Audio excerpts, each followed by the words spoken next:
Hello everybody and welcome to the 80th SCVO Annual General Meeting. My name is Maureen McGinn and I have the pleasure of being SCVO's Honorary President, and my role today is to chair this AGM. Before we start the meeting formally, there's a few points to note. This AGM is being recorded and that will capture chat as well as the speakers' contributions.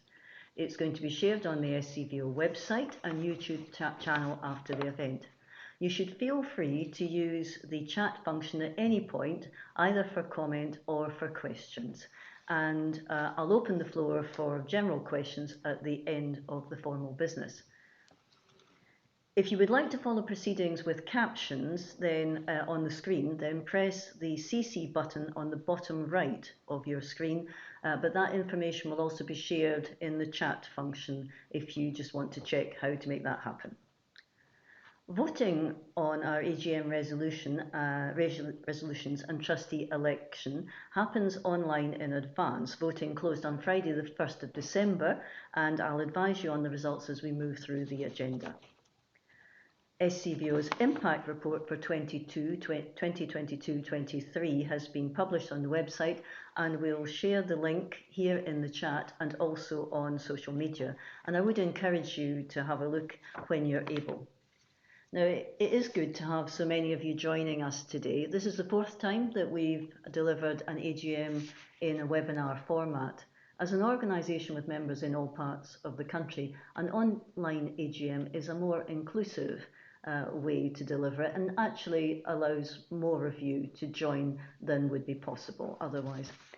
We've got members here from across the country, and that diversity of geography is also reflected in what you do. Your activities cover everything from bowling, befriending, canals, to foot golf, nature, equalities, supporting people in thematic and geographic communities, and more. Welcome to you all.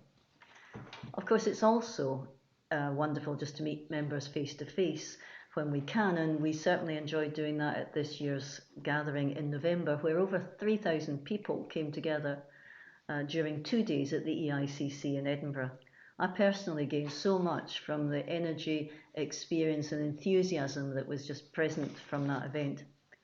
And last week we welcomed 500 more people to the gathering extra online. We're looking forward to finding out what people thought of the online experience, and we'll be letting you know soon whether we plan to do that again. Now today we're looking back at the year between April 2022 and March 2023. We're also going to have a look at the year we're currently in and hear about what's happening at SCVO. Of course, it's been another challenging year for the voluntary sector, but the good news is that voluntary organisations, including SCVO's 3,700 members, continue to make a massive difference in our communities and our country. SCVO itself is continually evolving what we do to meet emerging needs, as well as delivering the tried and tested services that support you to do what you do so well. Now, before we move into the body of the meeting, I'd like to say thank you on behalf of SCVO to all the people who've helped us to succeed by funding our core work and by sponsoring projects and working in partnership with us.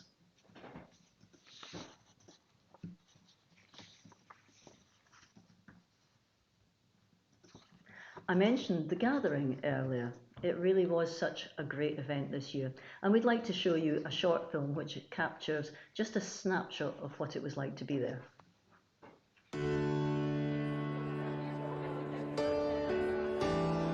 I just want to give you a really warm welcome to the gathering on behalf of everyone at SCVO.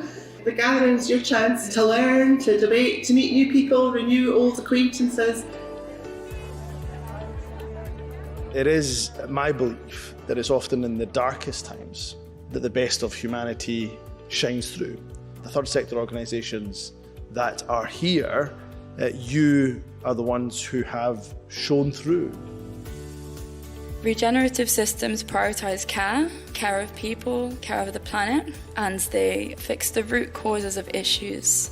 I think third sector organisations can join up and communicate the intersections of climate justice to the people they serve. You actually need good governance and absolute focus on your passion, on your purpose. And to me, those two things aren't in conflict. In fact, they're necessary. I'm never tired of saying this. This is the largest free-to-attend event for the sector in the UK, and that's only possible because of our lovely sponsors. We really believe in the sector and are passionate about it. And by coming to an event and sponsoring it fundamentally, we're supporting the sector and allowing events like this to take place. It's been great to meet so many people, see familiar faces, new faces, and also enjoy some of the entertainment yesterday. That was really fun. It's a great collaborative place to come and talk and learn from other organisations, and we can take the learnings and the conversations and take that forward and spread the community wellbeing on a wider circuit.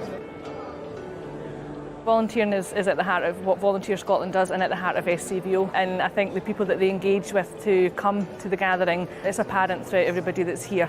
It makes the heart swell that volunteering is so important to so many people across Scotland.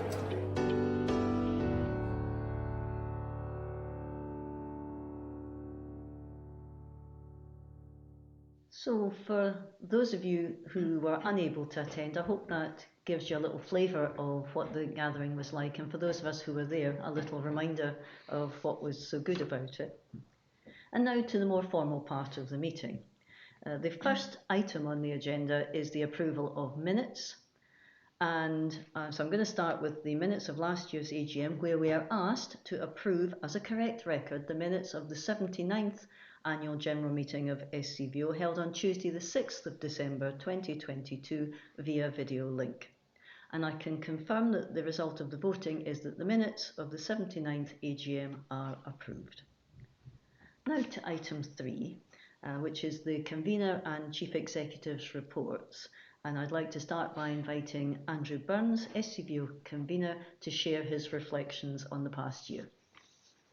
Well, thanks very much, Maureen, and good afternoon, everyone. As Maureen said, this annual report we're looking at today covers the period from the 1st of April 2022 to the 31st of March 2023, which does feel like some time ago now because of the pace of change that we've all been experiencing.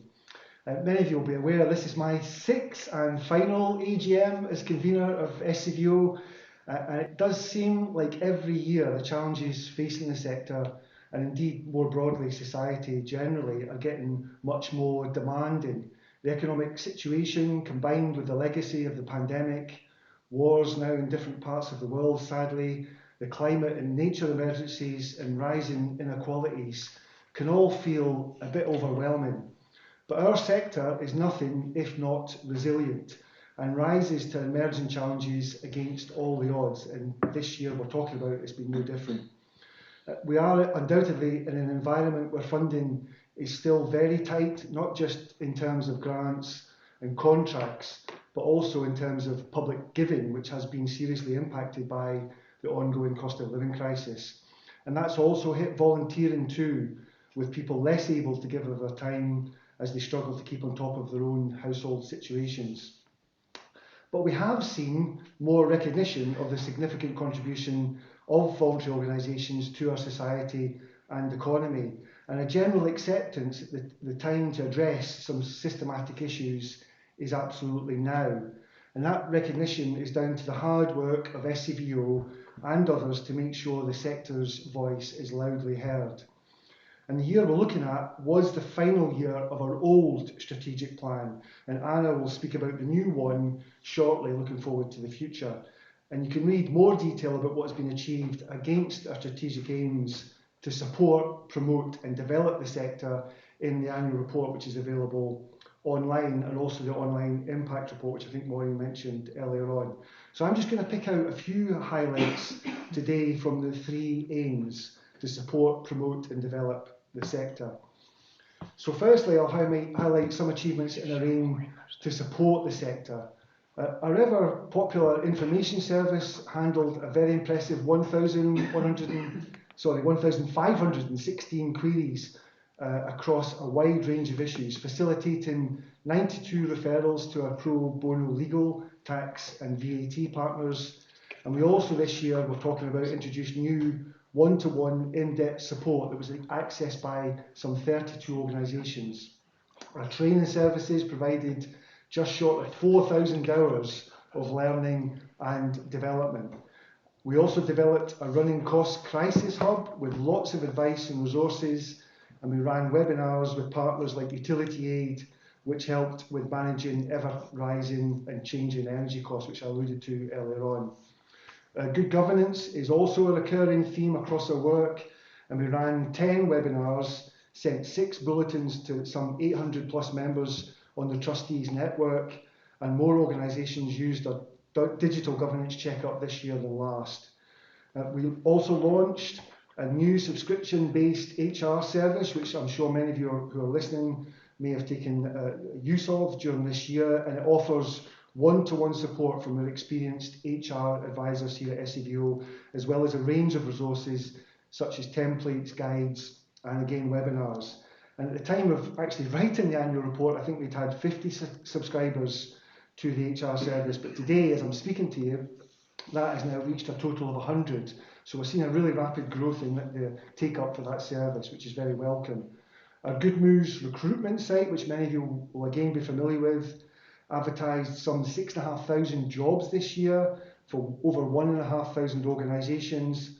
And we've reached an astonishing 125,000 job seekers every single month. Our payroll service issued 87,000 pay slips on behalf of nearly 500 customers across the sector. And we've been expanding also our bespoke grant management offer, delivering over £1.5 million across 11 different funds. And we kicked off our work to raise awareness of what voluntary organisations can do to combat the climate crisis, with carbon literacy training and a variety of events, as well as 60,000 people accessing our online carbon climate content. So the second area I want to highlight after support is that our aim is to promote the sector. So in June 2022, looking back at the previous gathering from the one that you've just seen about in the video, the gathering was back then in Glasgow, with over 1,500 delegates, and we experimented, again as many of you will remember, with combining the gathering and the charity awards. That was, frankly, a lot of hard work for the team here at SCVO, and this year we decoupled them again, as we had them in previous arrangements in years before 2022. Third Force News Online published over 1,000 articles and attracted an astonishing 1 million visits to their website. I hope you'll have seen our third sector tracker. We run this in partnership with others, and it's a piece of longitudinal research that gives us really good insights into what's happening across the sector, as well as being useful for us, to us for our policy and influencing work, amongst many other things. It's also useful to many others across the sectors, and it's frequently referenced in Parliament, both here at Holyrood, and I believe it's also been referenced at Westminster. I'm pleased that that's been able to continue, and the next phase of the tracker is launching shortly. We've continued to advocate publicly, as vocally as we can, on behalf of the sector, as well as working hard behind the scenes with key stakeholders to influence legislation and policy developments. We've produced 19 consultation responses or policy briefings. We've appeared at parliamentary committees 5 times throughout the year, and we've engaged with over 900 people from the sector at our various policy events. And some notable achievements have been securing commitments to fairer funding by 2026 and a wider review of charity regulation here in Scotland, a Scottish Government commitment to a wider review of charity regulation that I've just referenced is going to happen again imminently, and I think the initial stages of the consultation were launched at the gathering just last month in Edinburgh. And we also ensured the UK Government offered the same support to charities as businesses in its energy bill relief scheme. And finally, we ensured the sector's place in the UK Government's Shared Prosperity Fund prospectus. And the third aim that I want to touch on after support and promote is to develop a competent and sustainable voluntary sector. Our digital work has continued to be a huge success. 112 organisations have used our digital checkup to assess their strengths and weaknesses, and 60 organisations accessed our cyber readiness support calls. And we've provided digital learning and development to over 1,000 participants, and our online content in this area has had over 43,000 views this year. On digital inclusion, we continue to run the Connecting Scotland programme, and by the end of 2022, last calendar year, we had over 61,000 households had received a device across Scotland, with 2 years of free internet access and support to build their confidence going online. And finally, internally, we have been strengthening our partnerships with other infrastructure organisations, developing our customer service approach and improving how we go about our work. We've rolled out our anti-racism training programme across the whole staff team here at SCVO and implemented a refreshed people strategy. And we developed a new 5-year strategic plan, as I mentioned before, and I will talk about that in a moment. Of course, overall, the year has not been without our own challenges inside SCVO here, including the rising costs which are impacting on all of us, and we've been reflecting on how we use our buildings in the new context of blended working.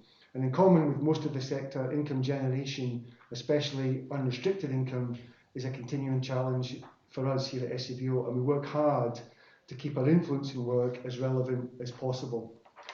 So colleagues, as I come to the end of my second term as convener and make way for my successor, I do look back with a lot of pride on what SCVO has achieved in recent years, whilst acknowledging the very real challenges that the sector still faces. I've got absolutely no doubt that SCVO will continue to do all it can to help promote and develop both our individual members and the wider sector. And can I just say in conclusion, Maureen, on a personal level, I have so enjoyed and benefited myself personally from playing a small part in helping to guide Scotland's national body for the voluntary sector across the last 6 years. And 3 groups of people have made my role an absolute pleasure to be in across the last 6 years. SCVO's plus, I think it's now 3,700 membership organisations who are absolutely so essential to the fabric of Scotland's civic society. Thank you to each and every one of you. It's been my joy, as I say, and pleasure to work with you across the last 5-6 years. SCVO's management team, some of whom are here on the top table with me, but the whole management team and the whole SCVO staff complement, all of whom have inspired me every single day in this role. And finally, all of my fellow trustees throughout the last 6 years, current and past, who have been so giving of their time and supportive of me as a board chair. And I want to give particular thanks to Adam Lang, who's also coming to the end of his 6-year term of office today alongside myself. So Maureen, I might be leaving the role of SCVO convener this afternoon, but I most certainly will not be leaving the voluntary sector. Thank you very much. Thank you very much, Andrew. And you're anticipating what we're going to say about you later on, but thank you for that, because you will be much missed, and also we have always appreciated your efforts on behalf of the sector. And apologies if there was some background noise at the start. We had some questions coming in. We were wondering if they were relevant at this point, but what we'll do is we'll take them at the end, so apologies for that. But I'll now hand over to Anna Fowley, who I think we find in better voice than we did on that clip in the gathering, SCVO's Chief Executive, for her remarks. Thank you, Maureen. Yes, I no longer have a post-COVID voice, thankfully. So it's my job now to look at where we are now in the 9 months on from the period that Andrew's just been talking about. As he said, we're in the first year of our new 5-year plan, ambitious for SCVO, ambitious for the voluntary sector. And we still have 3 strategic aims, but now they are being an authoritative voice for the sector, supporting a diverse sector and performing well to deliver success. The first 2 are outward facing, while the third is about how we do things internally. I really want to emphasise the importance of our members. Although much of what we do is for or on behalf of the sector as a whole, we have done a whole lot of work over the last couple of years to develop our membership offer and explore what members need and want from us. And we now have around about 3,700 members, despite the fact that we've done a big data cleansing exercise to strip out organisations that no longer exist or have merged. And our members pretty much mirror the profile of the sector as a whole. The majority are small, local, run entirely by volunteers, And we also have large service providers and campaigning organisations. As well as accessing services, most tell us that they want to be part of a community. And hearing from our members and the broader sector makes us a better organisation. It helps us improve our services, it gives us insights to inform our policy and influencing work. And the larger and more diverse our membership, the more cost effective we can be and the more legitimate our voice is. You can see more detail of our vision and mission and what lies beneath each of our aims on our website, so I'll just give you a quick flavour of what we're up to right now. I'm particularly proud of the work that we're doing on digital inclusion, where our expertise is widely acknowledged. We've been working on this for years, and that's why we are the lead partner in the Connecting Scotland programme, working with hundreds of volunteer organisations, every local authority, businesses and the Scottish Government. A couple of weeks ago, we launched a digital inclusion strategy for Scotland, which we hope other sectors will get on board with. Alongside that, we continue to grow our work on building digital capacity in the sector. Digital is no longer a new way of working, it's essential. And we have a range of resources and programmes that you can access. Of course, the hot topic of the moment is artificial intelligence, and we've developed a guide on how to maximise the opportunities that it offers. And obviously every day there are also new threats in the digital world, so we also have expertise and resources on cyber security. Data and intelligence are increasingly important to all of us, and as Andrew mentioned, we're very pleased to be able to continue the longitudinal research that is the Third Sector Tracker. The 7th wave will be underway soon. Because it follows proper academic rules, we can say with confidence this is what we know rather than relying on this is what we are hearing. We like working in partnership with others where we can and have long worked closely with our counterparts in England, Wales, Ireland and Northern Ireland, and we're now also working with membership bodies in Canada, America, New Zealand and Australia, which is really interesting. And we're working with the TSI network on a range of issues from the campaign for fair funding to influencing UK Government's levelling up agenda. We also work with our network of intermediary organisations to learn from each other and share intelligence. I really believe in the whole being greater than the sum of its parts. The voluntary sector is a rich tapestry, and you can see that in our Essential Sector campaign launched at the Gathering. We've worked with 10 different organisations to produce films on their mobile phones that tell their stories in their own words and their own pictures. And you'll see them featured every Friday on our social media channels, and we're exploring how to build on this over the coming months. You'll see a short compilation from that just after I've spoken. This year's gathering in the first week of November has been widely mentioned, but it's because we know we all still think it was a great success. Lots and lots of people coming together in the EICC, and the new approach that Maureen mentioned with the Gathering Extra, which was a kind of online mashup of live speakers and film sessions from the in-person event, and 500 people logged in to that last Wednesday with lots of interaction and great feedback. In his first appearance at the Gathering, the First Minister made some commitments to address our fair funding asks, and my colleague Kirsten was quite firm in reminding him that we'll be relentlessly pressing for progress. We've built cross-party support for a more sustainable approach to public sector funding of the voluntary sector, and the Scottish Parliament committees and the Auditor General are on our side. So thank you to all of you who have shared the messaging and done your own campaigning on this issue. We tend to focus our influencing work on what we call the operating environment. So that's things that matter to most or all of the sector. We're happy to lend our support to more specialist areas when that would be welcomed by those with that expertise, but we don't claim to be experts in everything the sector does. The operating environment means things like charity law and tax, the cost of running your organisation, being a fair work employer, doing your bit to become environmentally friendly, and emerging issues like access to bank accounts and shortage of auditors. All the services that Andrew mentioned earlier continue to be really popular and to develop, and we have the 100 subscribers now to the HR service. We're also working with Creative Scotland to provide an HR advice service to 20 arts organisations. And our Funding Scotland search function is very well used. Our recent survey on user experience was really positive. It's constantly updated with every fund that we can find, and we also offer our own grant management service that's recently taken on administering grants for Cycling Scotland.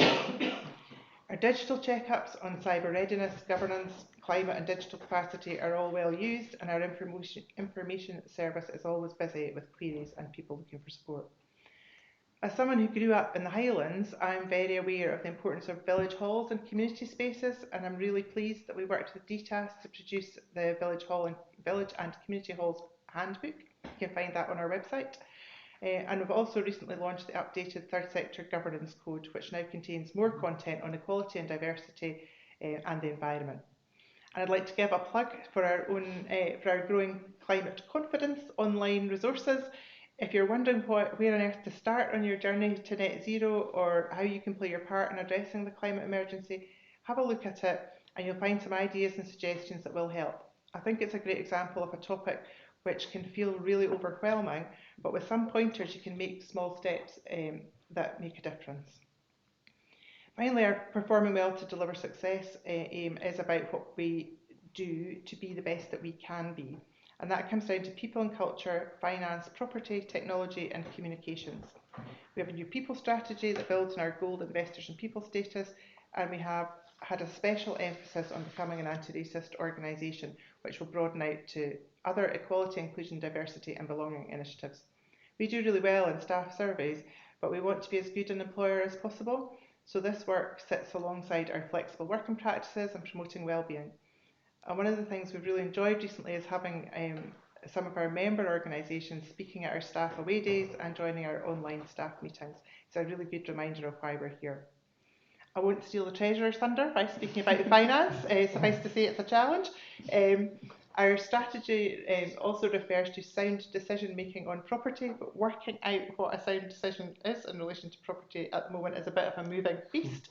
But the things we take into account when we're looking at our 4 buildings are financial viability, staff needs, the needs of the sector in terms of workspace, and our environmental commitments. Our technology is really good. We try our best to keep up to date so that our working environment and our services are as good as possible. And in terms of communications, we're looking to be engaging rather than broadcasting, including a more bespoke approach to annual membership renewals and introducing members' welcome webinars. If you're interested in joining a welcome session, you don't need to be a new member, and the details are on our website. Every aspect of SCVO's work should add value to the sector, collectively or as individual charities, social enterprises and community groups. We have your interests at heart. Over the 5 years of this strategy, we will grow our ambitions and deliver on our promises. We believe that the voluntary sector is a force for good, and we will do everything we can to maintain its success. So finally, I'd like to say a big thank you to Adam Lang and to Andrew Burns as they finish their time as trustees. I've really valued both of their support and advice, and also had loads of fun. And I wish them all the very best, and not to be strangers. And I'd really like to welcome Richard Jennings and our newly elected trustee to the board, and look forward to working with them. So now I'm just going to introduce a short compilation of the essential sector films that I mentioned earlier. Thank you.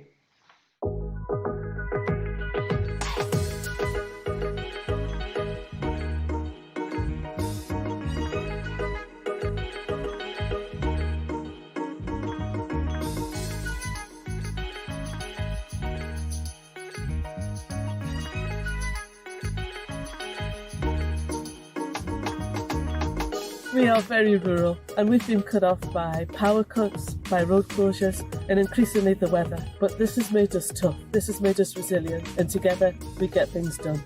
It's important the media has ethical guidelines around how we report violence against women. If we don't have that, then women are not going to come forward. A lot of the work within legal centres is casework, which includes taking on clients and trying to see through their cases to extend their human rights. It's good to have someone to listen when you're having ups and downs, and always know that they've got your back. The company that I'm with, the camaraderie, the fun, we all need fun and laughter. I'm grateful for this place. Our players are encouraged to be good leaders who communicate effectively in groups, and this helps promote physical as well as mental health. We believe promoting wellness and cultural understanding is essential to building a vibrant African community in Scotland. They might be here to enjoy the company of others, or they might be here to put in a shift as one of our volunteers. What matters is that they feel welcome in this space. I wanted to give something back to charity that meant a lot to me, that had changed my life. I hope by volunteering with them, maybe one other person's life will be changed for the better by me being there. Together, through solidarity, through community building, we can even amplify our voices and make a difference in this world.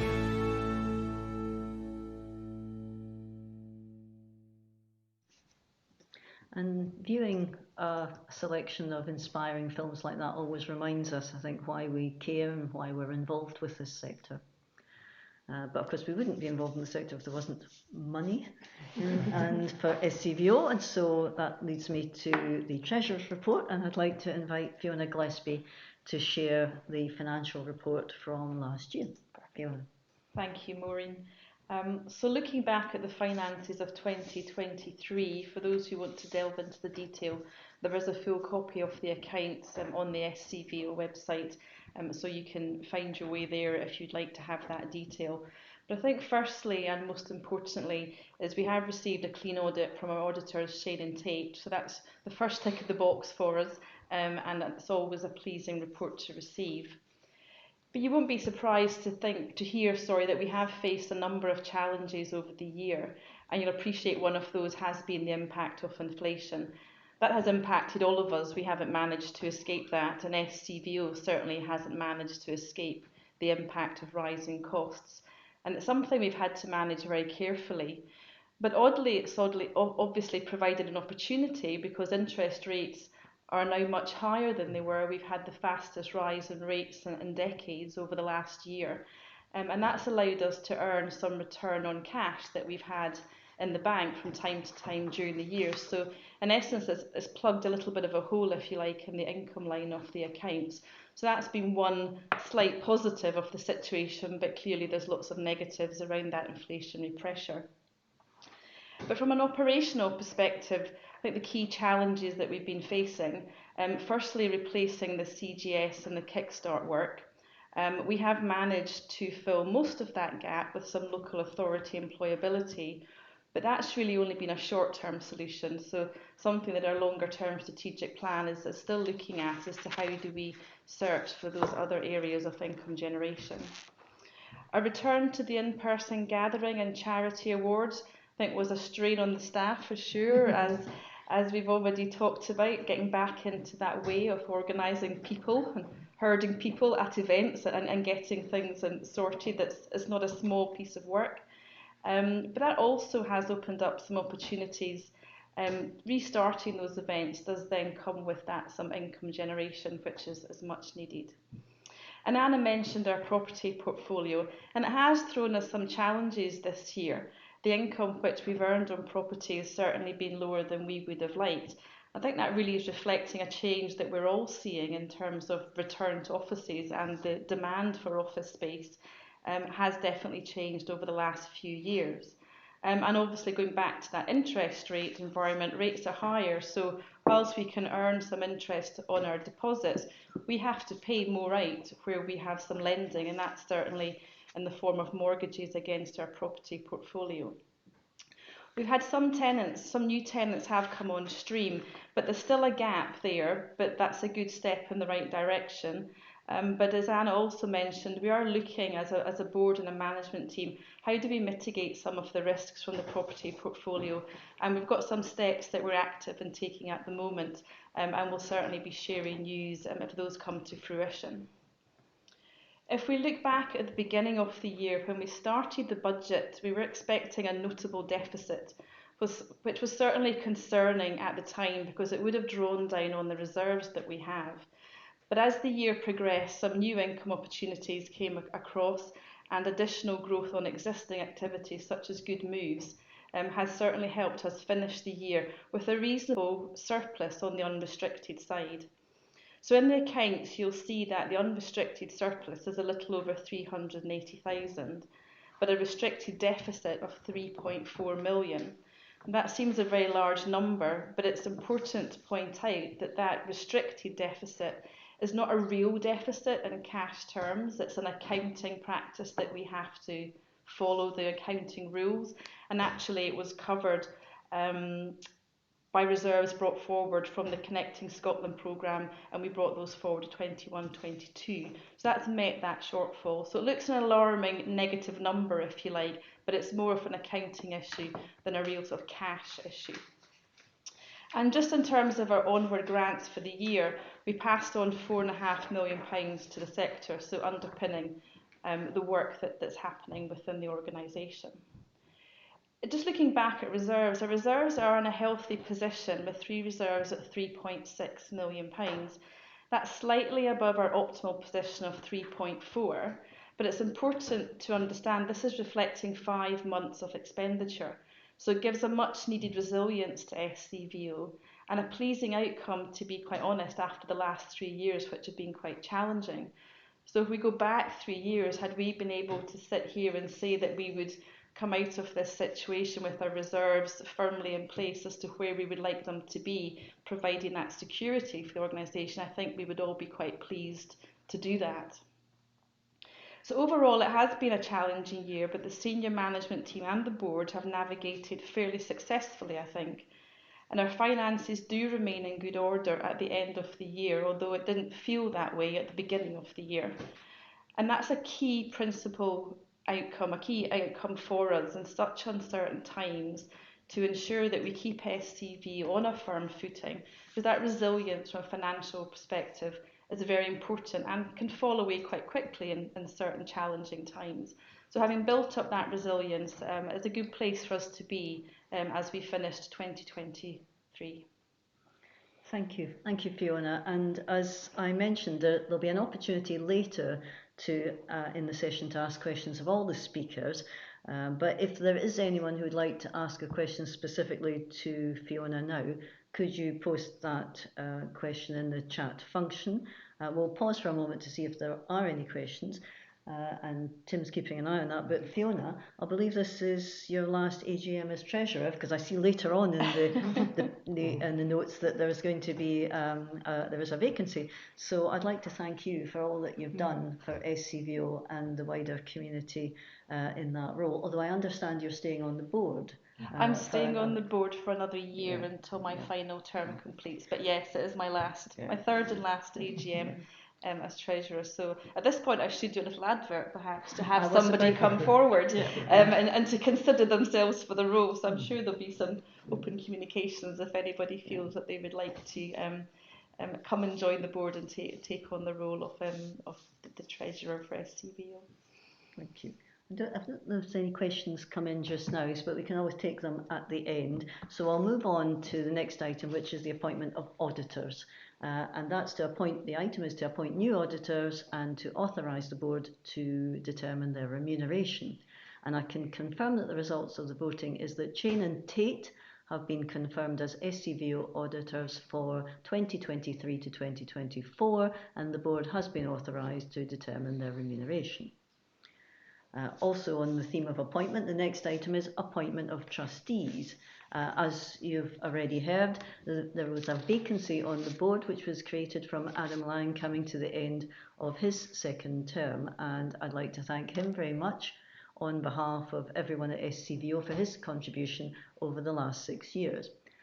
This year we received 8 nominations for the one place on the board, and here on the screen you'll be able to see the names of all the candidates.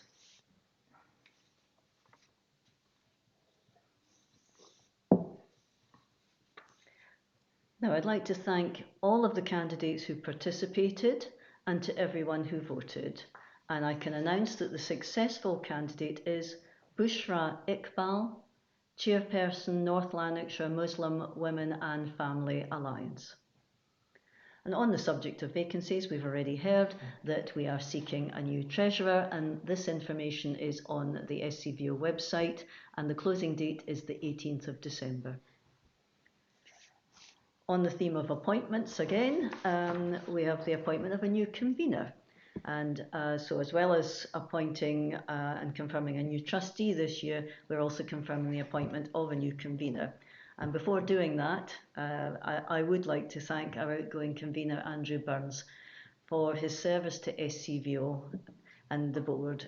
He's been a supportive and attentive convener and I'm told that his warm and encouraging approach has been particularly appreciated by trustees and staff alike. But on a personal note, I'd like to thank you, Andrew, for the support you've offered to me, and it has genuinely been a pleasure working with you.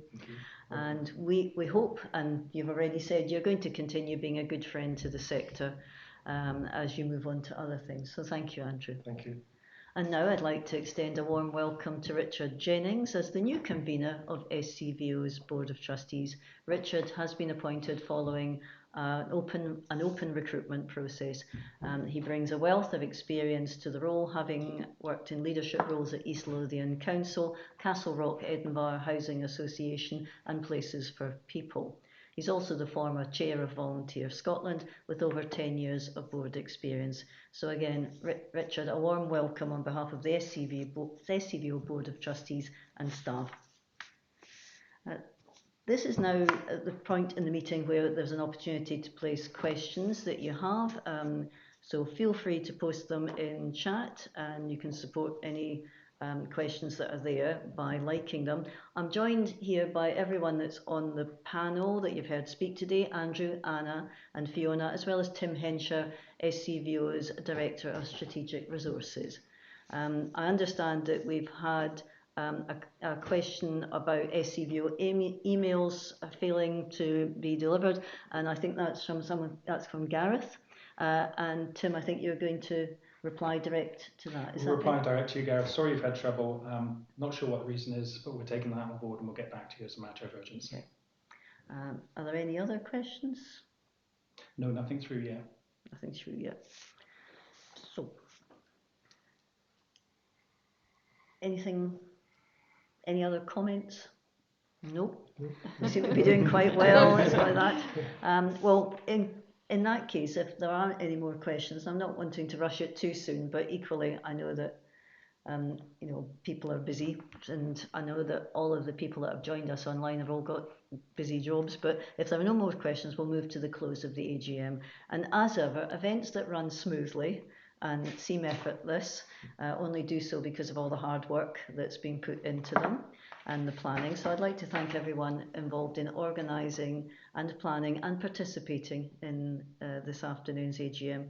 And again, and also to all the staff of SCVO for the work that they've done in once again what's been a busy, unpredictable and challenging year. And as I mentioned there, a particular thank you to everyone who's taken the time to join us online, taking time out from busy days. Your attendance is appreciated and your participation, but also your support for SCVO. So in drawing this AGM to the end, I would just wish everyone best wishes for the fast approaching holidays, although I think the days in between seem particularly busy. I think we all have. And also best wishes for 2024. So goodbye for now. Thank you. Thanks, Warren.